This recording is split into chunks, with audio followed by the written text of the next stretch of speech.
Hi, I'm Carl from Apt, and this is the QN800A series Neo QLED from Samsung. If you're watching this on YouTube, be sure to click the link in the description or give us a call after the video to see or hear about all of our latest pricing, and don't forget to subscribe and like so you can stay up to date on all of our latest products. This is the starting point for Samsung's 2021 8K TVs, and it's a step above the QN90A, at least here in the US market. In this video, I'll go over the features as well as talk about whether it's worth choosing over the 4K QN90A. Starting with the bezel, there really isn't one. It's so thin it's hard to tell it's even there, but the more significant design feature the 800A gets that the 90A doesn't have is the One Connect box. But unlike previous models that had this feature, you have the option to attach it to the back of the pedestal or the back of the TV.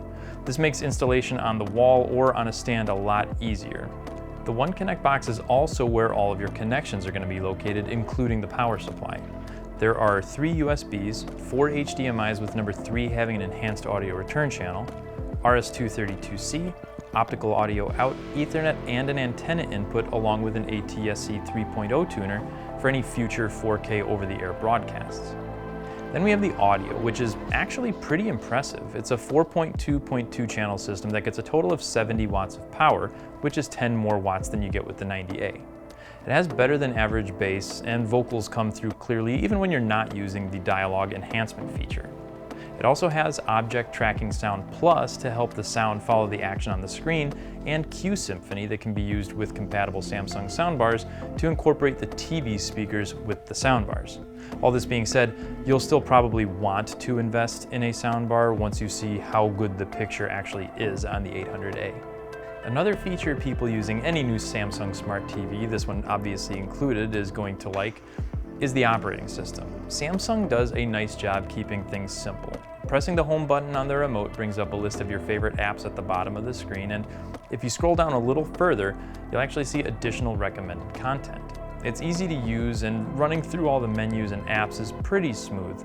I got little hiccups every once in a while, but I think that was due more to our internet connection than the TV itself. You also get the multi-view feature on the QN800A, which lets you view 2 screens at once. It's great to use if you're trying to do something like watch a show and cast your phone screen to the TV at the same time.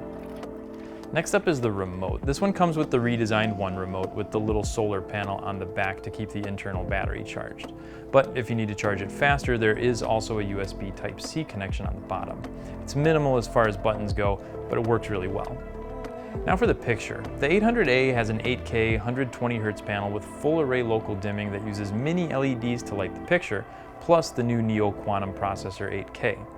The mini LEDs used for the backlighting not only help in keeping the TV's profile super slim, but they're also the reason the picture gets so bright, and paired with super dark black levels, you're seeing contrast that's getting closer to an OLED, which makes all the little details on HDR content really pop. Light bloom is also held pretty well in check. I wasn't noticing anything overly distracting. Even though they're mini LEDs, they're still LEDs, so it's not a perfect system. But with that being said, it's good to see manufacturers starting to incorporate this technology. With no risk of image retention, it's a safer way to game, and the more manufacturers start to use them, the more likely it is we'll start to see prices go down.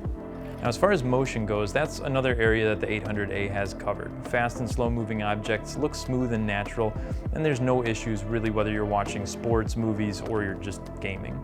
But the big question is whether this is worth buying over the QN90A. It's a much bigger investment, but you do get some advantages, the most prominent being its 8K resolution and the One Connect box, which has 4 HDMI 2.1 inputs. The 90A has 4 HDMIs as well, but only one of them is 2.1, which isn't great for those people who have more than one next-gen gaming console. Thankfully, the pictures on each are incredible, so there's really not a wrong choice as long as you're getting the TV for watching movies, shows, or sports. If you're a gamer and you have the budget or you want something more future-proof, the 800 is going to be the better option. If you're not a hardcore gamer or you're just looking for a TV with most of the latest tech built in but you don't need 8K, you can save yourself some money and go with the 90A. If you have questions on either model or any TVs we carry here at Apt, be sure to contact our experts by phone, email, or chat online. We're always happy to help. Thanks for watching, and we'll see you in the next one.